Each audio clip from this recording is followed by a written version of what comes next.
Benvenuti alla grande sfilata delle maschere tradizionali della Sardegna, presentata nel Carnevale Nuorese su Carrasecare Nugoresu. In onda su Sardegna TV. Fanno parte della Sartiglia, una corsa equestre che si svolge l'ultima domenica e martedì del Carnevale di Oristano, dove i cavalieri devono centrare una stella appesa a un nastro verde. Sin dal Medioevo, i tamburini e trombettieri presenziavano ai momenti più importanti del giudicato arborense, scandendo rituali e ricorrenze legate ai vari ambiti della vita cittadina sia politica che religiosa. Ora, hanno il ruolo di accompagnare i momenti salienti della Sartiglia, con i loro ritmi e con le loro trombe avvisano la discesa in pista di un cavaliere.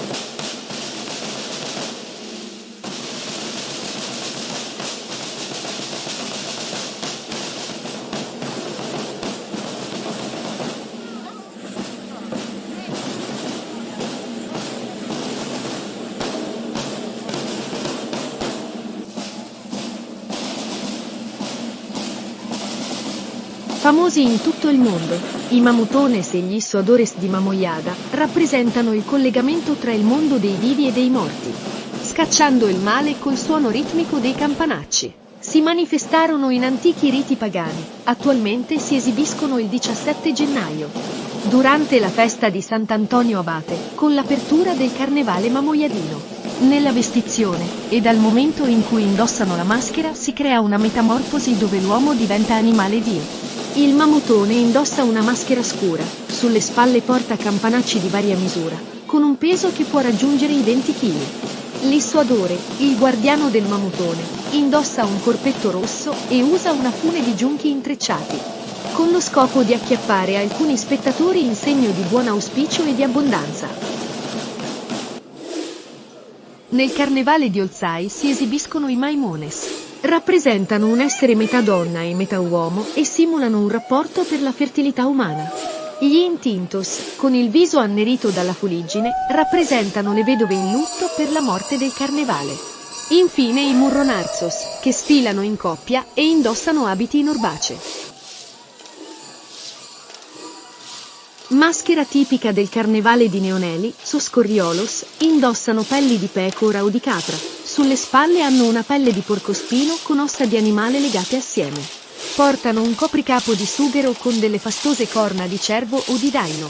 Eseguono una danza eccentrica attorno al fuoco, al ritmo di un corno, con in mano dei forconi e facendo tintinnare all'unisono il carico d'ossa sulle spalle.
Sa maschera a gatto, del Carnevale di Sarule, risale al 1850. È citata anche dalla scrittrice Grazia Deledda nel romanzo Elias Portolo.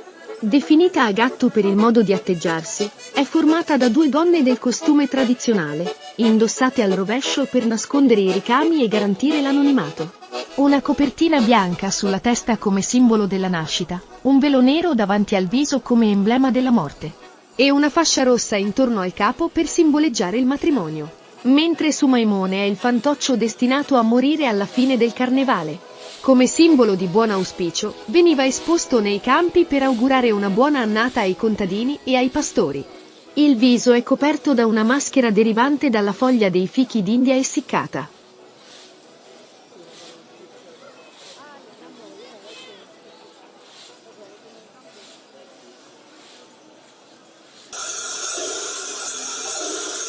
I Mamuzzones di Samugeo rappresentano un tempo la passione e la morte di Dioniso, dio della vegetazione, le cui feste si celebravano in quasi tutte le antiche società agrarie. Dioniso, il dio che ogni anno moriva e rinasceva come la vegetazione, è rappresentato dalla maschera zoomorfa de Surzu, che indossa una intera pelle di capro, con la testa attaccata. Il capro era infatti la forma più frequente nella quale il dio si manifestava. La rappresentazione della sua passione, che in tempi lontani era una cerimonia sacra, in periodo cristiano venne banalizzata e declassata a semplice maschera carnevalesca. In questa forma è giunta fino al nostro secolo. Surzu tenuto per la vita da suo madore, il suo guardiano. Ogni tanto cade a terra fingendo la passione che precede la sua morte. I Mamuzzone si indossano pelli e nascondono il volto con un copricapo di sughero munito di autentiche corna caprine o bovine. Cercano di raggiungere l'estasi dionisiaca, lasciandosi possedere dal dio per rendersi simili a lui. Ogni tanto circondano Surzu e gli danzano intorno.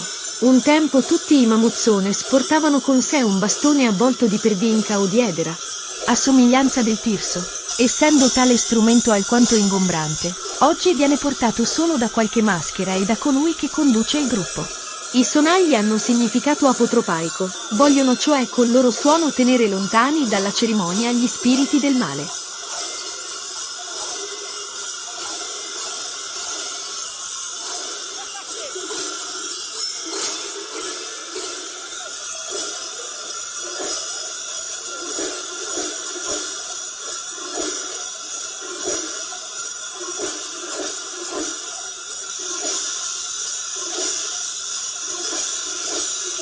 Sosturpos sono i protagonisti del carnevale tradizionale di Orotelli.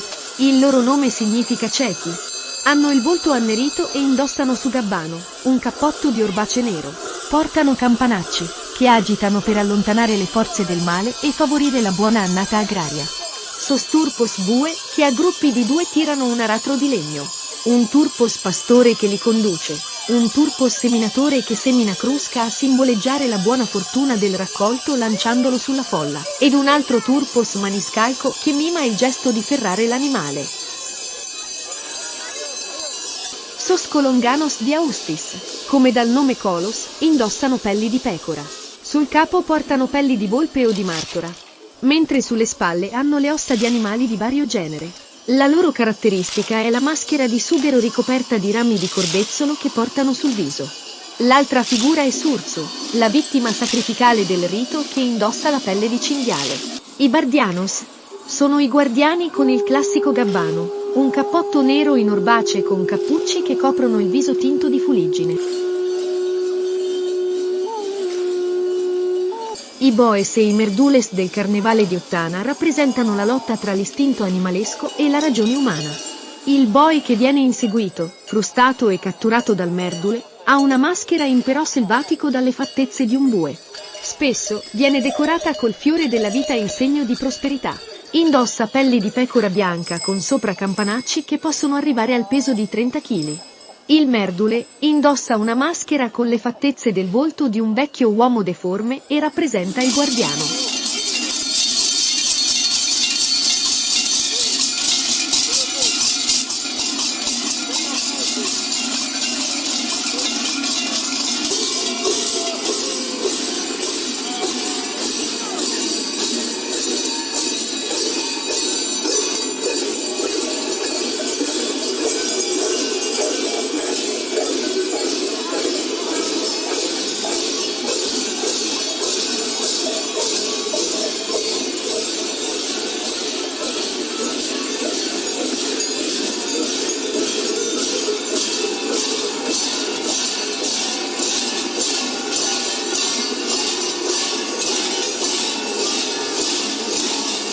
Sennoreddu e si scusorzu di Teti. Come narra la leggenda, tanto tempo fa, un giovane pastore di Teti raccontò agli amici un sogno ricorrente, che gli ripeteva di recarsi al santuario di Abini perché c'era un tesoro. Il suo guardiano era una persona minuta. Una via di mezzo tra un bambino e un folletto che fu chiamato da tutti su Sennoreddu. Quando qualcuno si avvicinava al santuario, veniva sfidato da questo essere, il quale prometteva che se fosse stato battuto avrebbe ceduto il tesoro. Così i pastori, Sos de Siscusorzu, recandosi al santuario lo incontrarono e ripetendo la filastrocca del vitello d'oro in continuazione ci girarono attorno, fino a fargli scaraventare a terra il suo tesoro, una brocca di bronzetti. I Bundu diorani, contadini con maschera in sughero e forconi, simulano la semina, per la rinascita dei frutti di madre terra. I Tumbarinos di Gavoi, tra i loro strumenti, usano tamburi in pelle di capra, fissata su una intera corteccia circolare di sughero o su un cilindro in faggio. Chiudono la sfilata Surtu e Sos Buttudos di Fonni. Rappresentano la lotta quotidiana dell'uomo contro gli elementi della natura. Surtu, l'orco, è vestito di pelli di montone o di caprone bianco o nero, ha un campanaccio legato al collo con la faccia annerita dal sughero carbonizzato. È tenuto al guinzaglio con una catena di ferro. Sos Buttudos, i guardiani, indossano un cappotto di orbace nero. Cercano di domarlo, mentre lotta in continuazione per liberarsi e arrampicarsi ovunque.